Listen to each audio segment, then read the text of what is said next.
I had only really planned to go there for 1 year and then try and transfer to a big D1 school.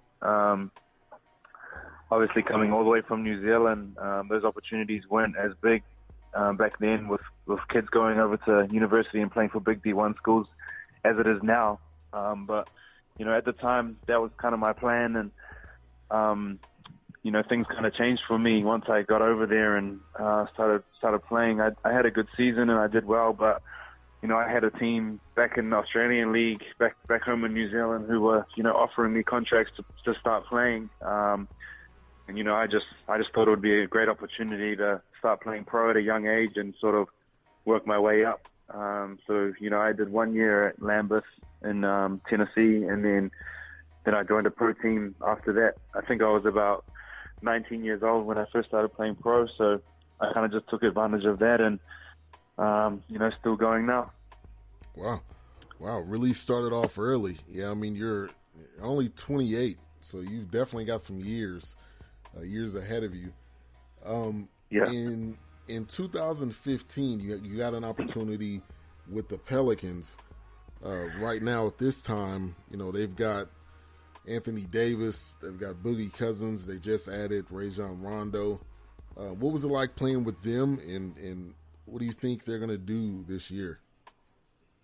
Yeah, that was a great opportunity for me to go to training camp with them. I think I got pretty close to making the team that year. I think I was cut like a day or two before opening night, so that was an amazing opportunity just to practice and play with them.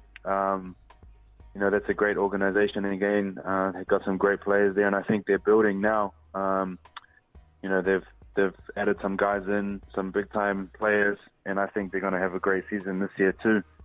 I think they kind of went through that rebuilding stage when I had got there, and I think now they're finally putting those pieces together. So, that was an amazing opportunity for me again. And I think they're going to do big things. Cool. So, being in New Zealand, that's where you play, that's where you've lived, most of your life. What teams do you follow, in whatever sports, if it's soccer, football, basketball, baseball, what teams do you follow? I think, we in New Zealand, well, half of my family's from the States. So, my dad's from the States, so I'm half and half. My mum's side is all from New Zealand, and my dad's side's all from the US. So I kind of had a connection to US and the culture and the sports over there. So for me, it was always basketball. I followed all the players, all the superstars, all the teams. I watched it from a young age on TV, and I guess compared to the other kids growing up in New Zealand, I was a little different. I was following American things and basketball and the NBA, and they were all following rugby and things like that, because New Zealand's such a rugby dominated sport. They're the best in the world at rugby over there, so a lot of the kids grow up following that. But for me, it was a bit different. I watch a little bit of everything. I watch a little bit of NFL and baseball. When the World Series are on and when the playoffs are on and stuff like that. I watch some college basketball too and things like that. So I follow. I don't really. I'm not going to say I follow it all the time, but I do check it out when the playoffs are on and stuff like that. So I'm just I love sports, and that's how it is for my family too.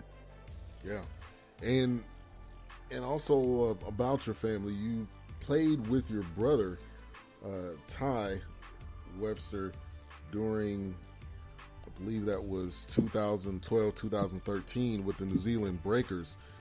So what was that experience like, playing with your younger brother and kind of, I guess, putting him under your wing?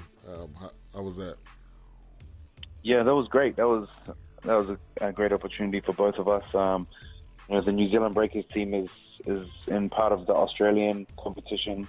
There's one team in the Australian League from New Zealand, which is the team that we played for, and he was young at that time. He was still in high school, but he was sort of a development player for that team. So it was good to kind of just be there to guide him into the environment and how things work in pro basketball and pro sports. So that was great.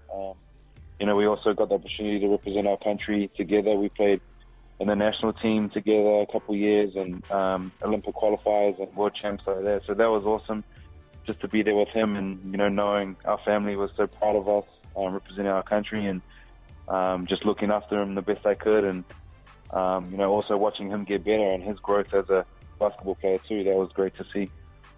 Yeah, definitely. Once again, we're talking to Corey Webster. Played for the Summer League Mavs team, also played New Zealand, Australia. Greatly appreciated for you stopping by, coming on the show.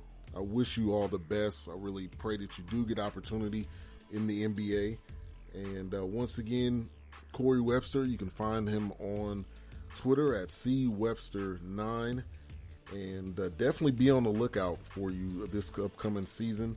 And I know you're kind of on a break right now, so I hope you enjoy until it's time to get back to work.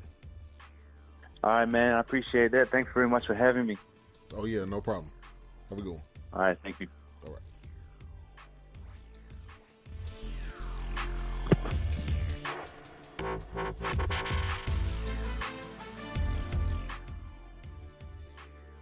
All right, that was my man Corey Webster. Played Summer League with the Mavs, like I said. Played in New Zealand, and it was great to have him on the show. That was my goal for this show, to get someone from the Mavs Summer League team. I did not reach out to Dennis Smith Jr. I know he is got a lot going on. I reached out to probably 3 or 4 different players. Corey Webster said definitely I'll jump on, so great to get him on. Shout out to a couple of new people in the chat room. Got my good friend LaDonna. She has a show on Spreaker.com on the 3 and Out radio. Also, Miss Toy Lee. Shout out to you, part of the X Squad, jumping in. She's got a show on Spreaker.com as well. So, let's talk about some other things from the week. And then I have an interview also with a website that's called Picking Duck. There's a guy named Charles Lising of pickingduck.com. It's a ultimate sports pick site, and he reached out. Funny story, I was reaching out to Dorian Finney-Smith, who was, he plays for the Mavs, and I said, hey, do you want to come on the show?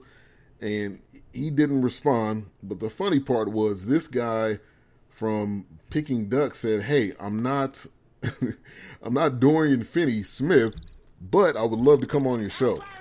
So I said, let's go ahead and do it. So he's going to come on, talk about Picking Duck.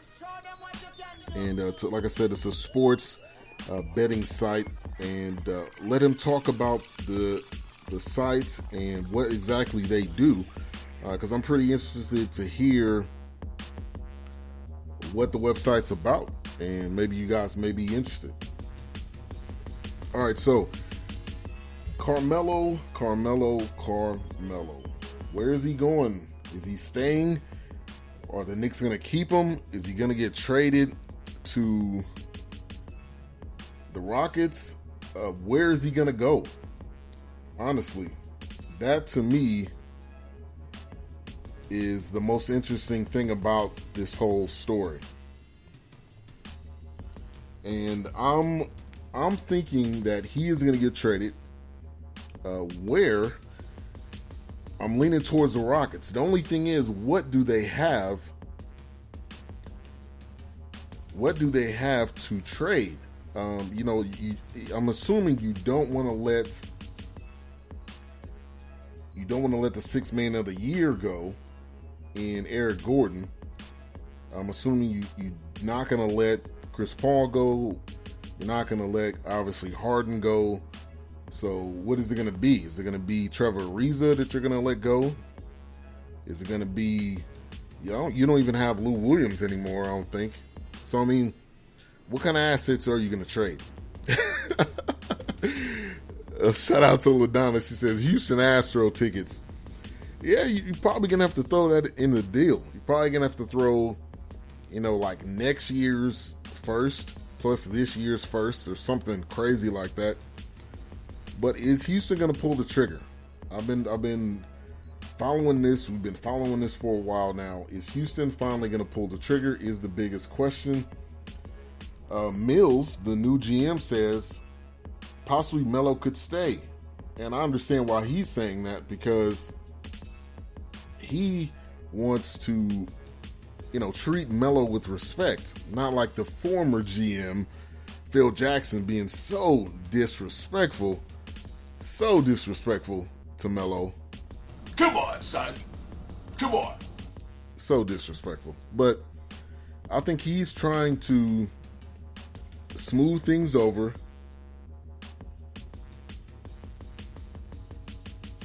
Which I don't understand. I understand he wants to smooth things over. Let me rephrase that. Because he doesn't want it to be an issue with Melo, who is the star player. They got Porzingis. They got Frank Ntilikina. What exactly is he going to do? I don't know. He's a rookie. But I don't think the smoothing over is going to work. I just don't. And we will take some callers after my last interview, like I said, with a gentleman from Peking Duck, Charles Lising. After that, we will take some calls through the end of the show. So keep your thoughts ready in your head so you can call in after the interview, the next interview I've got. But there's also been stuff saying Melo going to the Blazers is a real possibility. Let's come on. Let's all be serious here. That needs to get a... Come on, son. Come on. No. I don't see him going to the Blazers at all. If anybody thinks that, you need to check your pulse. Unless the Knicks get some outrageous deal, which is going to have to include McCollum, or it's going to have to include 4 players and picks. I don't see it happening. I think now to me, that's a fake story.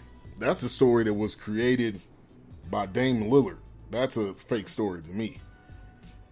Now, the Rockets, if they're able to land Melo, LeBron could join him in 2018. I don't think that's a real story yet either. The season is not over with. The season hasn't even started. So LeBron going to the Rockets, LeBron even leaving, is still a huge question mark. I think if Kyrie somehow gets traded, I could definitely see LeBron leaving. Things will play out however they play out. We don't know. We're just predicting. We're just talking sports at the end of the day. D Rose. There seemed to be interest in D Rose from the Cavs. I think he met with, I think it was the Clippers. I think also the Spurs are somewhere in the mix there. I don't know where D Rose is going. And the real honest truth is, what does he have in the tank? What does he have left? How will D Rose truly play? And that's, to me, is the most interesting part about this whole situation. 3 and Out Radio Show is in the chat room. Appreciate you for jumping in. And he says whoever gets Rose, hope he isn't starting. Yeah, definitely. D Rose is going to be a backup. He's not going to be a starter. I think the starting days for D Rose is over. And I'm not a D Rose hater. I wish the best for him. And we got our next guest up on the line. We got my man Charles Lising of Peking Duck. How's it going? How's it going, Ben? Thanks for having me, man. Yeah, definitely. I shared the story of how we got to this point, which was I was reaching out to Dorian Finney-Smith, and he said, "Hey, I'm not Dorian Finney-Smith, but I'd love to come on the show." And that was a classic comment, and I had to get you on just for that reason. So appreciate you for messaging me. Absolutely. Thank you for having us, man. I really appreciate it. Definitely. All right, so we have a very interactive chat room. A lot of people jump in. A lot of people put their comments in. They may have a question. So